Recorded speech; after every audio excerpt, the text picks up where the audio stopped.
Okay guys, so I've got a really fun video for you today because today we get to play sewing machine. And not just any sewing machine, we get to play with our beautiful Pfaff 230, made in Germany in about 1957. Now, as soon as we brought this home, Stacy and I fell in love with this thing and it very quickly became one of our favorite machines. Would you say you agree with that? Absolutely, Yeah. absolutely. I don't know why, haven't quite put my finger on it yet, but it is special for sure. Yeah, I agree. I couldn't agree more. It's got something about it. Now, this is my new favorite old machine for sure. Now, you might be asking, Dave, got a lot of old machines laying around the house. How could you say this is your favorite machine? And to that, I would say, I have no idea. I can't seem to quite put my finger on it. Um, you know, almost all of the vintage machines we have, you can kind of put them in a category. You can give them an adjective and pretty well sum it up. It's an elegant machine, or it's a powerful machine, or it's a beautiful machine, or it's smooth, or you can kind of put them in a box and be happy with that. This machine defies that, and every time I try to describe it, I end up more confused than I was before. So let me give you an example, or a few. Um, this is the heaviest machine we own by a long shot. You can't even, it takes two people to move the cabinet around. But when you use it, it's light on its feet.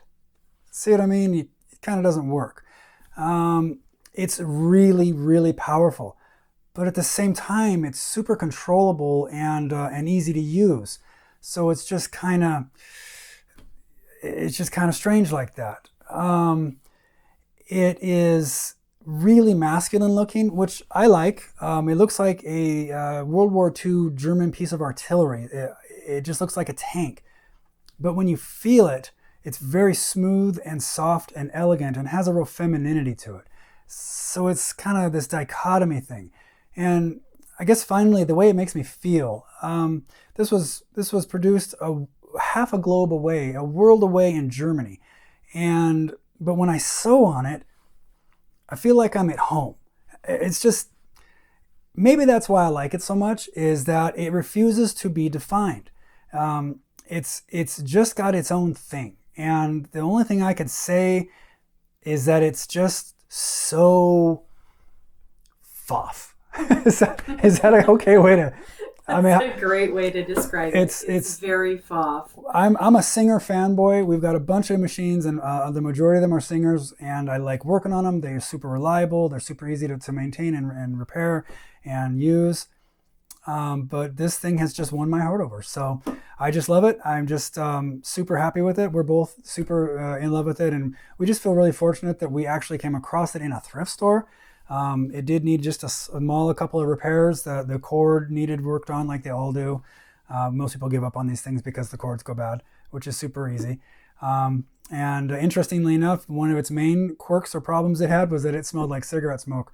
Fierce. Like I think that I just envisioned like an old German lady in her attic sewing with this thing with a pack of filterless cigarettes next to her for like 40 years, and then we got it. So we scrubbed it all surfaces. We left this thing out on the back porch for 5 days, aired it out, baking soda in the drawers. We worked it out. It's great now, and it's a wonderful welcome piece of our home now, and it's just a lot of fun. So anyway, that's our machine, and we love it, right? So what I want to do is I'll get you in a little closer here, and I think I will go through kind of all the little knobs and features and the stuff that came with the machine. And after that, I think we'll give it a little test run and show you kind of what it does.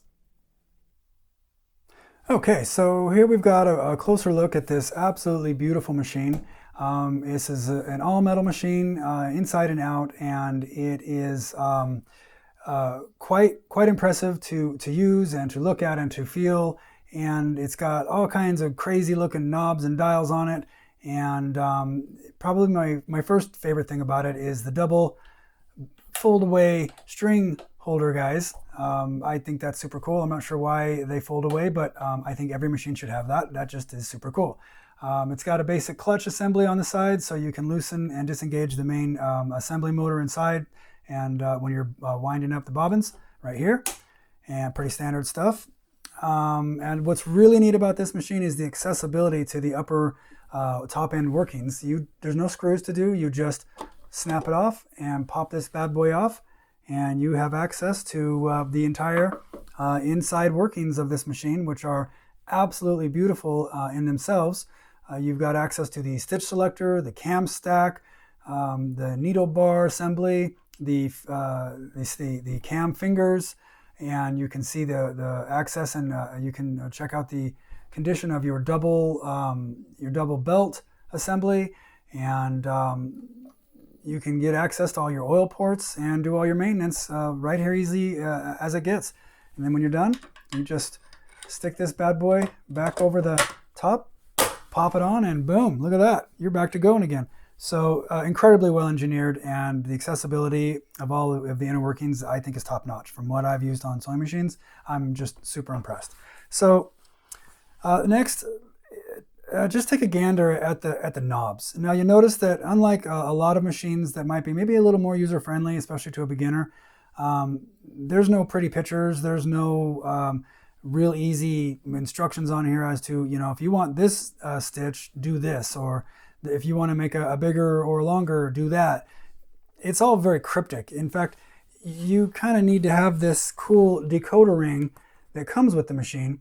And we were very fortunate to have had this come with, especially for a thrift store find, to actually have the original decoder ring that came with it. So basically this thing has, I don't know, over 100 decorative stitches on it, and you just rotate this thing to what you want to make, and it kind of gives you the instructions based on A, B, C, and D, and then to the correlating A, B, C, and D of what's on the machine. So that's pretty neat, and so we'll go through and show you that. But basically the gist of it is, inside of this top hatch there is the stitch selector knob, which is like a 1 through 8 stitch selector, and you just switch that around for whatever decorative cam you want to use.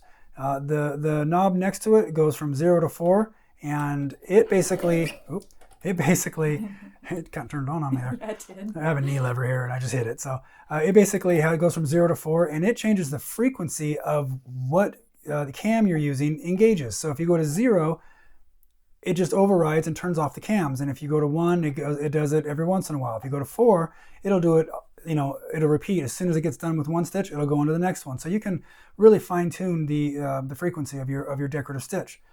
This one here is a 0 through 5 knob, and it's basically the modifier of each cam that you pick. So it just opens up a variant of whatever it is that you're trying to get the machine to do for you as far as your decorative stitches go. This is really interesting. This is a light bulb knob. You just move this down and it rotates the light bulb down about 10 degrees so that you can access it better to replace the bulb and then put a new bulb in and pop it back up. That's pretty neat. This is, I believe, if I remember in the instructions, I haven't played with this, but I believe, wasn't this something about a buttonhole? I think it's got to do with the buttonholer. Yeah, and we didn't get a buttonhole doodad with this one, did we? No, we did not. I don't know. Usually you need a doodad attachment, don't you, to do buttonholes? Usually you do, but maybe this one operates differently. I'm not sure. I'm not either, but it moves around and... Yeah, and it moves this little bar. Oh, it does? Oh, wow, there's a little bar there. Yeah. Okay, it must disengage something or interrupt something. I need to read the book. Yeah, sorry, we don't know what the buttonhole does, but, I've never made anything that needed a buttonhole yet. Maybe one day I can get good enough at sewing to make a shirt or something for myself, but until then, the little buttonholer's a mystery, so bear with me, sorry. Anyway, moving on. So what I've got here is, this is your left-right stitch. I think you call it a zigzag in the biz. A zigzag, okay, yes. Right.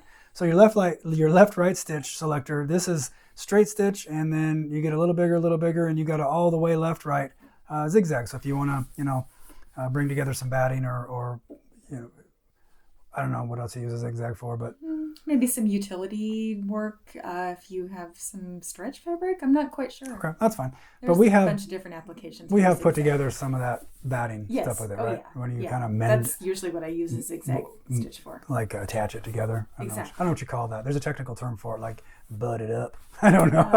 Frankenbatting. Sure, this is your Frankenbatting left, right. This is a big left, right. That's a no left, right. That's a go ahead, come back, straight ahead. So then also what I've got here is, as long as you're on a 0 on your modifier knob, you've got a left, center, right selector for your needle. So that's super handy too. You can see it moving. Yep, you can see it. That's right. You can see it moving. So I think if you want to get closer to a zipper, or we want to make a smaller allowance for your whatever the heck you're working on there, that's apparently handy.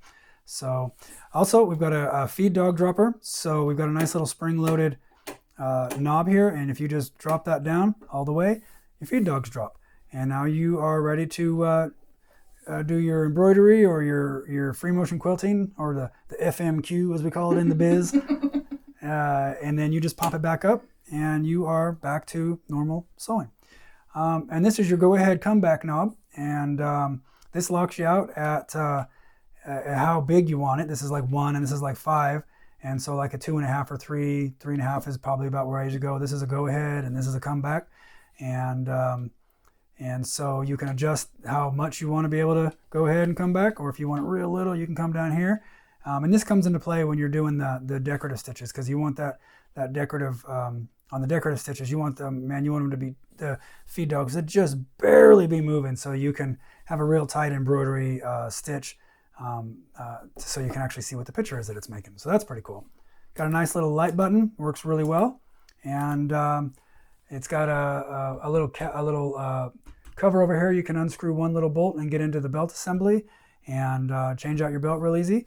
And you can, if you're strong enough, you can lift up the machine and get to the bottom, and it's got a rotary hook on it, which makes it really smooth. You have access to all the oil ports and all the rods and mechanisms down here, so you can do all your maintenance and oiling. And yeah, that's pretty much the machine. It does have a trap door here for the bobbin assembly, or the string holder, I think is what it's actually called. But interestingly enough, it's kind of not usable, I guess is what you would say. This is a front loading bobbin assembly and a side door. So I have seen in videos where a lady with her dainty fingers can get in here and pull this thing out from here, but I certainly can't. So you would pretty much need to lift this up to get to the bobbin, or this cabinet actually, you can't see it right now, but when you, on the front of it, there's a door that opens up from the face and it gets you full access underneath to grab the bobbin out. So that's kind of how I load and unload that. So that's pretty much the machine in a nutshell. Oh, wait. What? You forgot my favorite feature. Oh no, what's that? The automatic needle threader. Oh, right. So cool, right, thank you. So this, in addition to the foot going up and down and having your foot pressure, there's another knob right next to it that drops this cool little doodad that is then the automatic needle, what do you call it, needle threader? The automatic needle threader, and it's super easy to use. You actually just put your needle all the way to the top, and then you pull this thing down and it engages with the, put the needle all the way up. It engages with the needle, and you just drag your thread across it and pop it, and it pulls that string right through that little hole guy there, and you are good to go. And I'm pretty well blind, and I could do it without even looking at it. So for 1957, I'm pretty impressed, because that really reminds me more of a 90s or 2000s style needle threader apparatus. And for the age, I think that's incredibly well engineered. So did I cover it there? Yes. You're good now? You did. That's a great feature, and it works great. Yeah, I think it's really neat. It's flawless. So that's the machine. I showed you the super top secret decoder ring. Also, we got this really nice instruction manual in a nice laminated case. This machine, the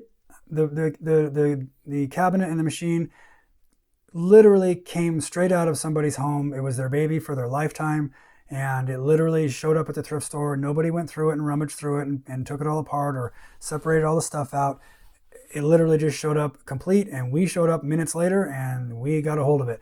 It had, all the drawers were full of elastic from 1955 or 1960, and it just all kinds of tailoring and seamstress tools and doodads. We have all the doodads with this one. We even have a doodad box. It's a metal box, has Pfaff and a little sewing machine impressed into it, and it matches. And yeah, it does. Isn't it cool? It matches the color, and you open it up, and we got all the doodads, man. And this is really my favorite part of all these machines, is the doodads. We've got all these specialty feet that I have no idea what to do with, and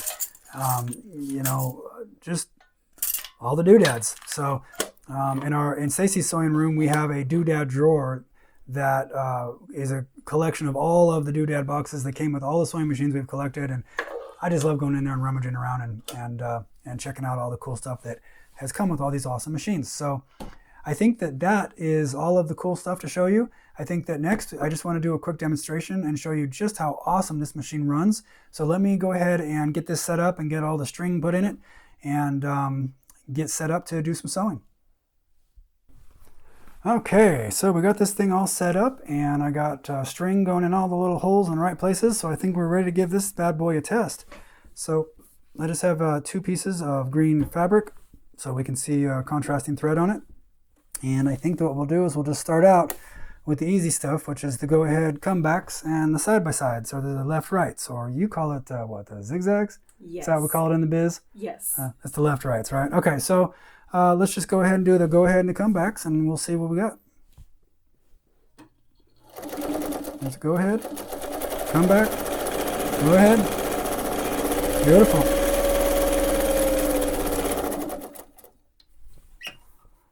Well, that looks pretty good. Pretty basic stuff. I think most sewing machines will go forward. I'm under the impression all of them will go forward. Oh, is that right? This one isn't special like that? Okay. Fine. It's okay. You're still special. Okay, so let's try the little left right, which I think all I got to do is just move this knob from 0 to 4 and see if she goes. Yep.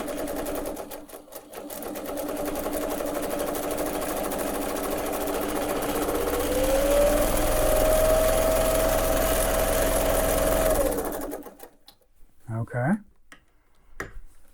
Yep. Oh, that's nice. I was big and went really little, and then I got big again. That looks good. Yeah, that's a pretty nice looking left right. If I do say so myself. Okay. Let's get over here a little bit more. Okay. And now let's see about doing some. Let's see if we can bang out a couple decorative stitches here for the fine people. Why don't you take your decoder ring and see if you can call out some coordinates for me, and I'll see if I can replicate them. And if I can make a picture that looks like what you had in mind, I think we've done pretty well. Okay. So why don't you give me the first one? All right. We'll try this one here. A will be on 8. Okay, and I put my frequency selector to 4, so it should hit consecutively. Good. What'd you say? A8. Okay, looks like I'm on 1, on 8. 2, 3, 4, 5, 6, 7, 8. Looks good. Close the hatch. And on 4. B will be on 4. Is that this stitch? Yes. Or what do you call this? A That's knob. No. Yeah, Dial. okay. A dial. There you go. These are a lot of technical terms going on, floating around here. I know. What'd you say you wanted on? 4. Okay, 1, 2, 3, 4. Okay, cool. And C. This little guy, I think. Yes, is going to be on 1. 1, which I believe is left. First position. Left yes. justified. Okay. And is that it? That is it. That's all of it. We'll see if you can make something See if I can make it. Okay, now I think the trick with this is to get the stitch length as just as small as possible, and so I'll have to kind of dial that in, but then after that we'll be able to see it.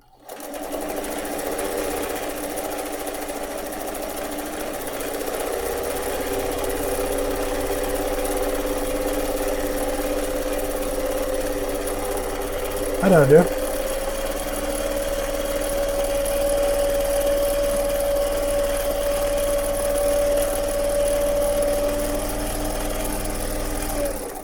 What a machine, man. Okay, I'm seeing kind of crooked, maybe shark's teeth, maybe some kind of Teton Mountain kind of ranges. You got it. Is that what you've got? Yep. Is it out of whack, or is it supposed to be crooked? It's kind of a little bit of a crooked they are. shark's tooth. They're wonky looking. Neat. I thought maybe that was a problem. Okay, wonky shark's teeth. We got that one. Nice. Let's do it again. All Let me right. get this. Okay.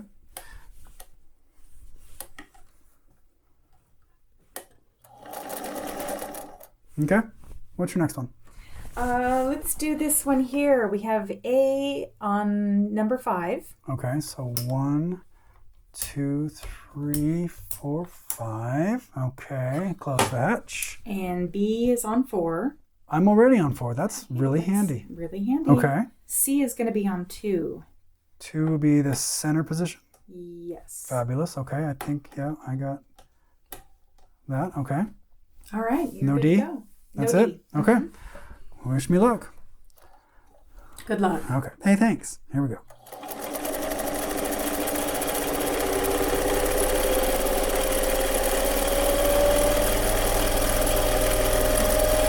I think it's working.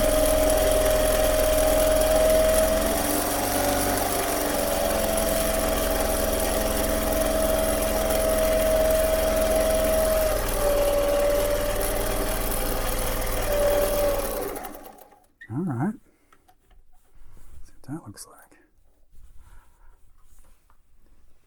Okay, I've got kind of a scallop, I guess you might call it. Kind of. Yeah? Double-sided scallop. Maybe like a beaded necklace This one here? in the middle. Yeah, yeah, like a beaded necklace. Yep. Neat. Okay, that worked. Awesome. All right, let's do one more. Okay.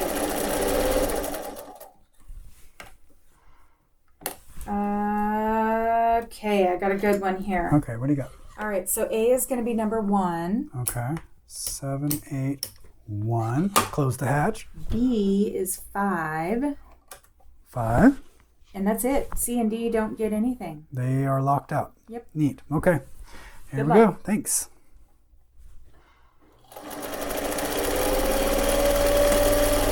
Just jumping. It's going to be like a hard line, looks like.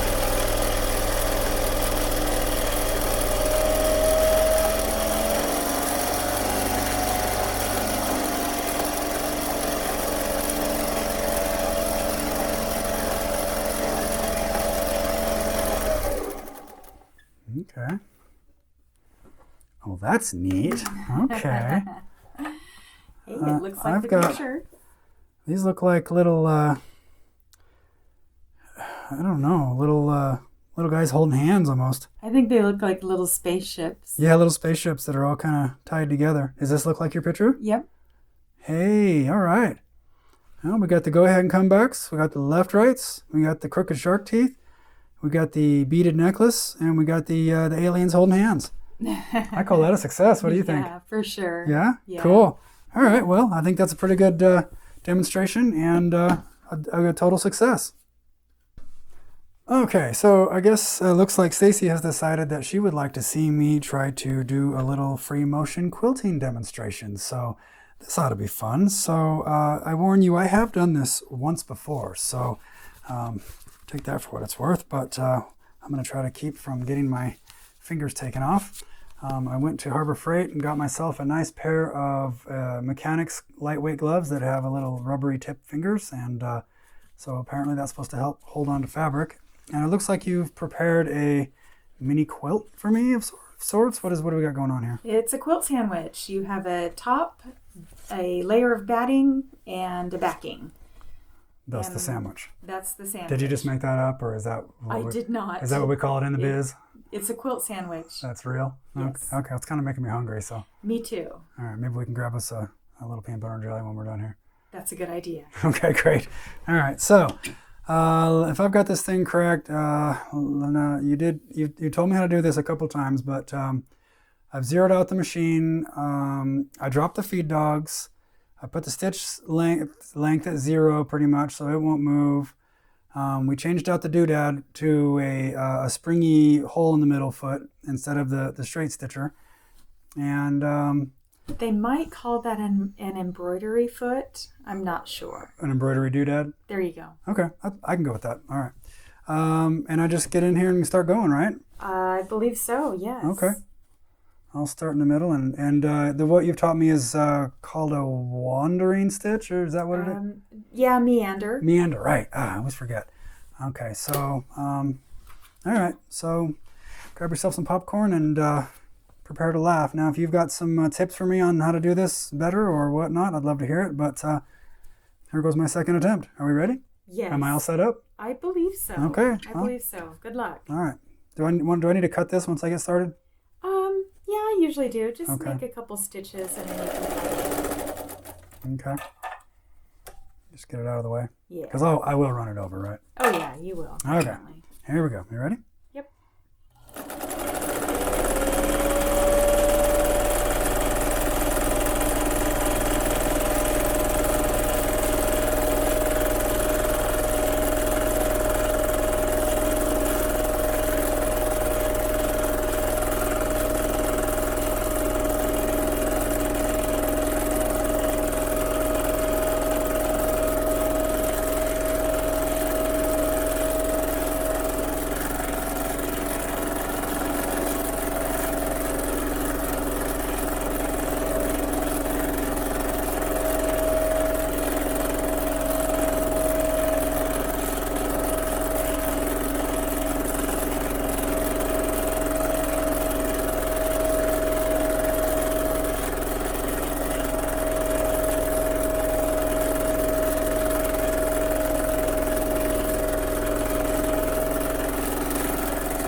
across lines.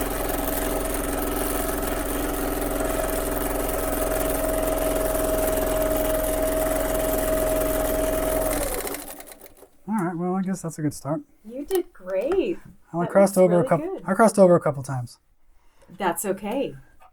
It looks a little like a jigsaw puzzle piece set. It does. It looks great, though. Good job. Yeah? Hey, and you didn't take your finger off. I did not get my finger. Nope, I did not. So, I guess I did it. Yeah, that looks wonderful. That's something you would do on a quilt.